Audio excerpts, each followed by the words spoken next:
रात के ठीक 2 बजे अगर किसी पुराने सुनसान घर के अंदर अचानक एक पीली रोशनी जल उठे तो क्या तुम अंदर जाओगे? ज्यादातर लोग नहीं कहेंगे, क्योंकि पूरे शहर में उस घर की एक ही कहानी मशहूर है।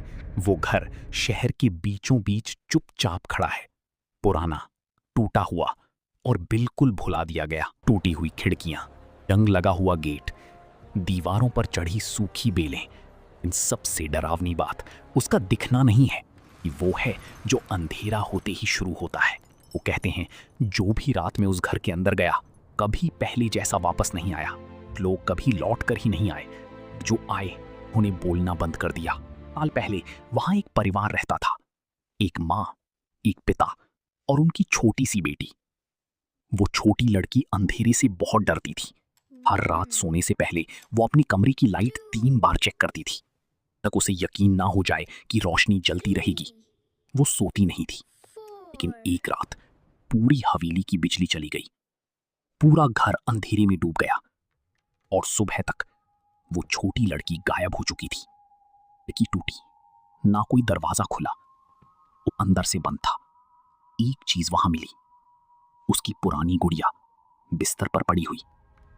उस रात के बाद अजीब चीजें शुरू हो गईं। बच्चों को कहा जाता था उस जगह से दूर रहने के लिए। बड़े लोग भी उस रास्ते से गुजरते वक्त सड़क बदल लेते थे। लेकिन डर हमेशा क्यूरियोसिटी को जन्म देता है, खासकर उन लोगों के लिए जो मानते हैं कि भूत सिर्फ कहानियां होती हैं। एक रात किसी ने कैमरा लेकर उस हवेली के अंदर जाने का फैसला किया। भागने के लिए नहीं, प्रार्थना करने के लिए नहीं, बस ये साबित करने के लिए कि हॉन्टिंग सिर्फ एक झूठ है। जैसे ही पहला कदम अंदर पड़ा, गेट पीछे से जोर से बंद हो गया, एक भारी आवाज के साथ, जैसे वापस जाने का रास्ता खत्म हो गया हो। अंदर की हवा अलग थी, ठंडी, बहुत ज्यादा शांत, जैसे घर किसी का इंतजार कर रहा हो। पुरानी सीढ़ियां हर कदम पर करा रही थी। दीवारों पर लगे पुराने फैमिली फोटोज चुपचाप दिख रहे थे। हर जगह धूल जमी थी, सिवाय एक कमरे के। एक कमरा बिल्कुल साफ था, जैसे आज भी कोई वहां रहता हो। उस कमरे तक पहुंचने से पहले कुछ और मिला। एक पुरानी गुड़िया जमीन पर पड़ी हुई, वही गुड़िया जो कभी उस गायब लड़की के कमरे में मिली थी। और फिर आवाज आई, एक हंसी, पहले धीमी, फिर और साफ, एक छोटी बच्ची की हंसी, और उसके साथ एक फुसफुसाहट, इतनी हल्की जैसे हवा बोल रही हो। बस इतना सुनना ही काफी था किसी को जम जाने के लिए। लेकिन ऊपर वो पीली रोशनी अब भी जल रही थी। तीसरी मंजिल, आखिरी कमरा, दरवाजा आधा खुला था और अंदर एक छोटी लड़की खड़ी थी। सफेद कपड़े, नंगे पैर, बिल्कुल सीधी। कमरे की लाइट एक बार झिलमिलाई। धीरे धीरे वो मुड़ी।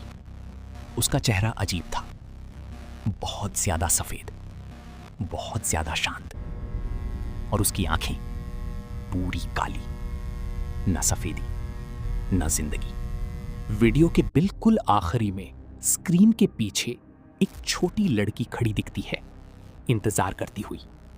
कुछ ने कहा रात के बीच उनके बेडरूम के बाहर धीमे कदमों की आहट सुनाई दी, और कुछ ने अपने कान के बिल्कुल पास एक आवाज सुनी, लाइट बंद मत करना।